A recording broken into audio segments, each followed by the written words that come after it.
तो क्या पढ़ेंगे हम लोग?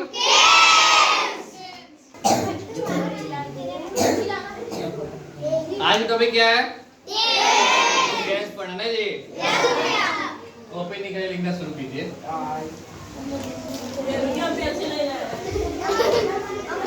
आवाज नहीं कीजिए तो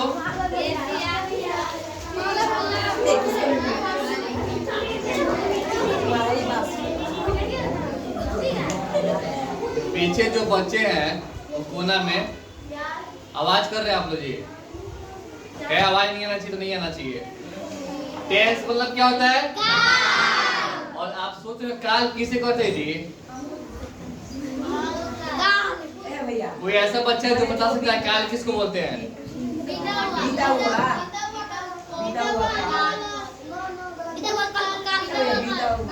अच्छे बीता हुआ काल को काल कहते हैं। समय को क्या बोलते हैं? और समय जो है कितने भाग में होता है जी? कोई भी समय तीन भाग में पड़ता है जी। जो चल रहा है, जो बिता लिए हो, जो आने वाला यही हो सकता है जी। इसमें कोई और आएगा? नहीं आएगा। फर्स्ट क्या है जी? देखिए तुम लिख रहे हो ना, तो अपना से मतलब रखो। प्रेजेंट टेंस को क्या बोलते हैं? वर्तमान काल। क्या बोलते हैं? वर्तमान काल।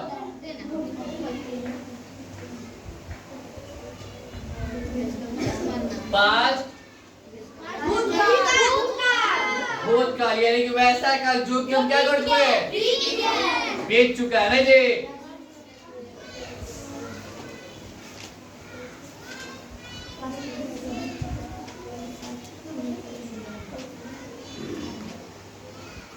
तब क्या होता है? भविष्य काल। अब इसमें कुछ बच्चे सोच रहे भविष्य काल है क्या? सोच रहे हैं मन में। बात ये है कि जैसे हम लोग क्या बोलते हैं कि हम पढ़ लिख कर डॉक्टर बनेंगे। अभी तो बने नहीं है ना। अभी क्या है हम लोग? स्टूडेंट है। क्या है? एक बनने क्या वाले हैं? ये क्या है? फ्यूचर की डिसाइड किया ना जी। बाद में चल क्या बनेंगे? डॉक्टर बनेंगे। लेकिन अभी क्या है? स्टूडेंट है कि नहीं? अब प्रेजेंट जैसे में टेंस तो है तीन भाग में है ना जी? प्रेजेंट वर्तमान, पास्ट टेंस में भूतकाल, फ्यूचर टेंस में। अब आइए प्रेजेंट टेंस। प्रेजेंट आप लोग ऐसे ही लिखते चले जाइए। प्रेजेंट टेंस कितने भागों में बटा है? 4 भागों में। कोई बीच में नहीं बोलेगा। देयर आर 4 ध्यान दो यार। There are 4 kinds of present tense. Tense नहीं, प्रेजेंट फर्स्ट क्या है जी? Simple present. सेकेंड क्या है जी?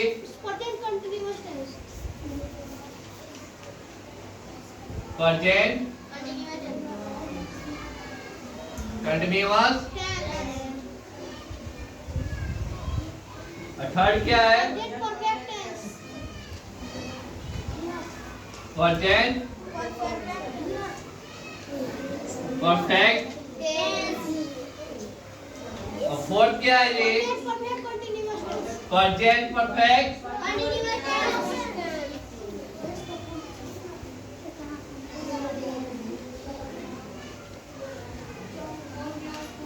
कंटिन्यूअस तरीफ।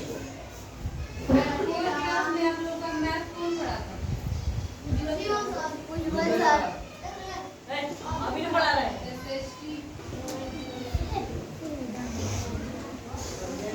अब क्या था जी? हम लोग पढ़ना है simple present simple present tense, ऐसे हेडिंग दे दीजिए सबको, ठीक है ना। सबसे पहले सिंपल प्रेजेंट टेंस पढ़ने से पहले हमें पहचान पता होना चाहिए, कि नहीं? कि बिना पहचाने कोई काम हो सकता है? मान के चलो मैं किसी घर में जाना हो तो उस आदमी के बारे में जानना होगा कि नहीं? वो आदमी कैसा है क्या, या ऐसे ही किसी घर में घुस जाएंगे जाके? ऐसा होता है? नहीं, जानेंगे तब ना जाएंगे उसके पास, ठीक है। पीछे बात नहीं कीजिए। तो पहचान देखिए, जैसे मैं हिंदी वाक्य जिस क्रिया के अंत में ता है, टी है, ते है इत्यादि रहे उसको क्या कहेंगे हम? उसका अनुवाद सिंपल प्रेजेंट टेंस में करते हैं। देखिए हिंदी वाक्य, देखो हिंदी वाक्य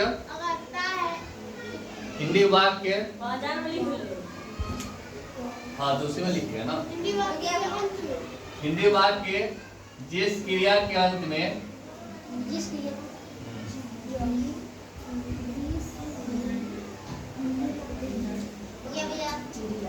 का है, ते है,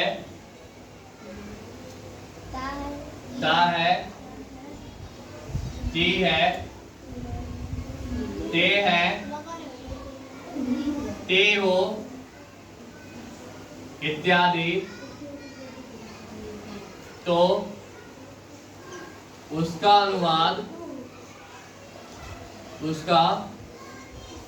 अनुवाद सिंपल प्रेजेंट टेंस में करते हैं, कोई दिक्कत? ओके।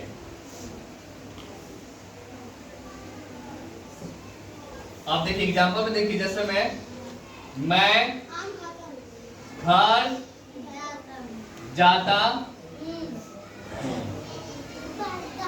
वह घर जाती है, कोई दिक्कत? अब इसको जो है बनाएंगे कैसे, स्ट्रक्चर देखिए। इसको आप हिंदी में लिख सकते हैं बनावट, क्या लिख सकते हैं जी? ठीक है ना। इंग्लिश में क्या लिखेंगे? Very good. एस लिख रहे तो समझ में आ जाएगा ना। Subject plus V1 V5 plus नहीं होता है, या तो V1 का प्रयोग करना है नहीं तो V5 का, प्लस ऑब्जेक्ट, ठीक है। एस फॉर सब्जेक्ट होता है, पता है ना जी? V फॉर क्या होता है? अब V5 भी देखो, V1 V2 V3 V4 V5 है ना जी? इसमें गो है तो क्या होगा? वेंट, गॉन, यहाँ पे गोइंग, यहाँ पे गोज। ईट है तो ईट, एट, ईटिंग, ईटिंग, ईट्स, है ना भाई? तो हम लोग प्रयोग करना V1 का और V5 का, ये दो चीज का ही प्रयोग करना है कि नहीं? ये हमेशा ऐसे होता है, इसको भी लिख लीजिएगा, ठीक है ना। अब कह मैं घर जाता हूँ, अब यहाँ पे कंफ्यूजन होगा भाई, V1 का हम लगाते हैं V5 का लगाते हैं। यहाँ देख लीजिएगा, यहाँ देख लीजिए V1 का प्रयोग, मतलब V1 का प्रयोग कहाँ करते हैं ये देख लीजिए। V1 का प्रयोग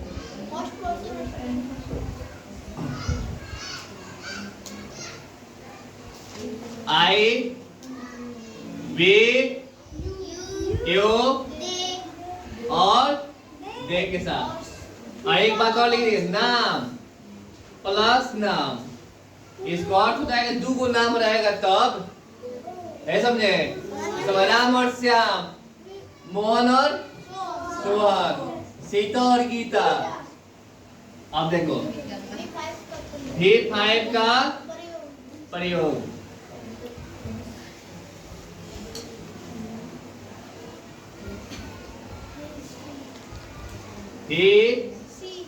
से एट और नाम में कोई भी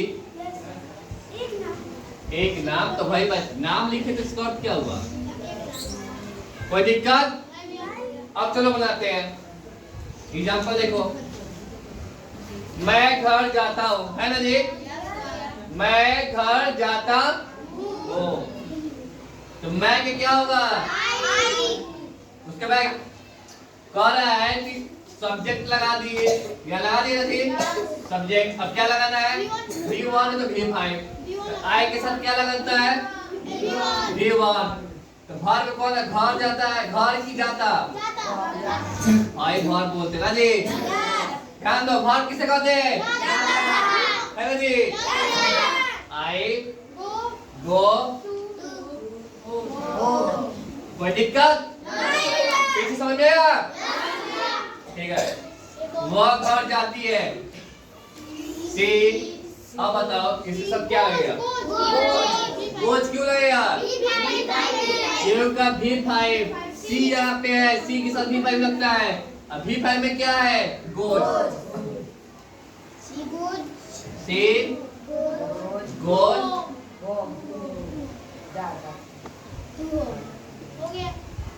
कोई दिक्कत? बताइए इसको।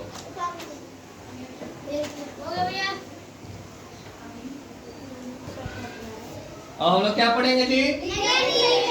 नेगेटिव मीन्स नकारात्मक। नेगेटिव सेंटेंस पढ़ने वाला है, यानी कि इसको बोलते हैं नकारात्मक वाक्य। क्या बोलते हैं? क्या बोलते हैं जी? सब कोई लिख लो, बगल में लिख लो नकारात्मक वाक्य लिख लो। हाँ वाक्य, नेगेटिव सेंटेंस यानी कि नकारात्मक वाक्य।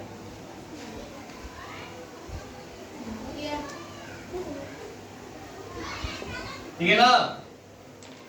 नकारात्मक वाक्य में क्या आता है तुमको पता है जी? जिसमें नहीं लगा वैसा वाक्य जिसमें क्या चीज प्रयोग किया हो, इसे क्या बोलते हैं? Negative sentence. हाँ नेगेटिव सेंटेंस बोलते हैं। देखिए इसका बनावट, subject plus do not, do not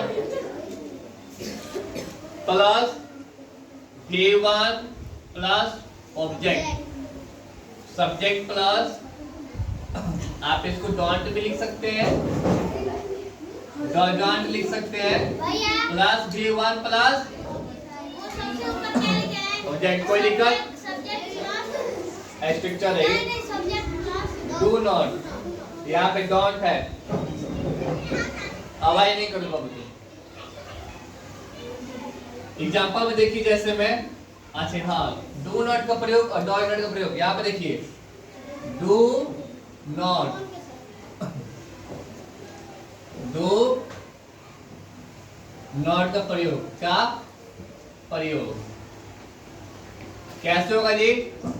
I we you और दे, और फिर इसमें वो आएगा क्या? नेम प्लस मैं डू वो नाम। समझाए तो जी?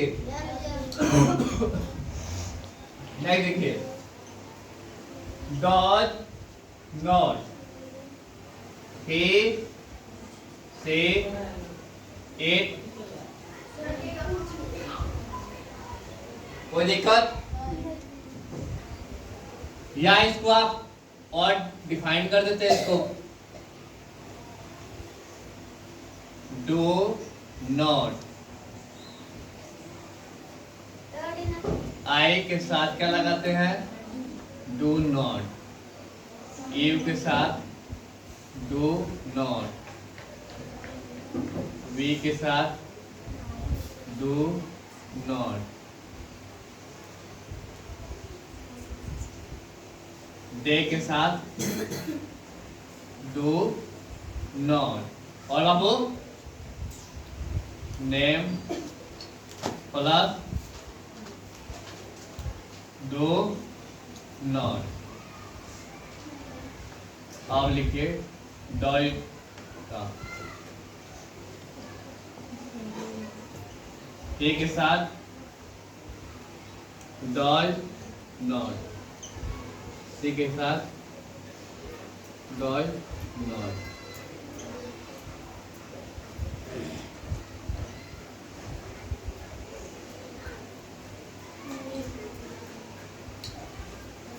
आप तो किसी को दिक्कत नहीं होगा?